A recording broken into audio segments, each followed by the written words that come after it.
Dobroveče. Vreme je za Vojvođanski dnevnik. Ja sam Tijana Tegelti, a ovo su vesti koje su obeležile 20. decembarski dan.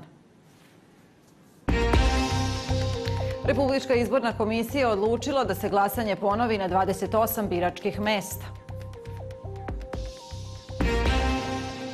Odloženo glasanje Saveta bezbednosti Ujedinjenih nacija o rezoluciji za Gazu.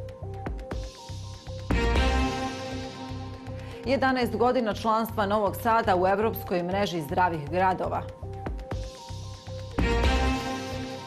U Šimanovcima uručeni ključevi 12 stanova izbegličkim porodicama iz Bosne i Hercegovine i Hrvatske. Fudbaleri Partizana savladali Crvenu zvezdu sa 2:1 u 171. večitom derbiju. Od sutra hladnije uz duže sunčane periode. Najviša dnevna temperatura 9 stepeni.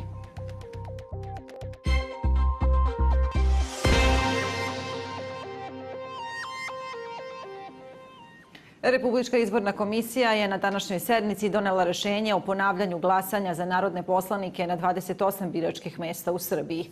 Utvrđeno je da na tim mestima ima ukupno 12.240 birača. Sredinom dana biće i dužih sunčanih perioda. Jutarnja temperatura -1 stepen, a dnevna od 5 do 9 stepeni. Uveče kiša na severu Vojvodine, a u ostatku Srbije bez padavina. U Pokreni sutra slične vremenske prilike.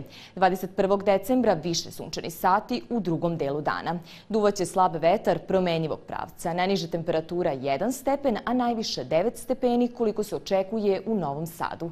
Uveče kiša na severu. U petak oblačno i kišovito u nižim predelima, a na planinama sneg. U Vojvodini popodne razvedravanje. Za vikend toplije uz temperaturu iznad proseka za početak zime. Sledeće sedmice nastavlja se porast temperature. Vojvođanski dnevnik je upravo završen. Hvala vam na pažnji.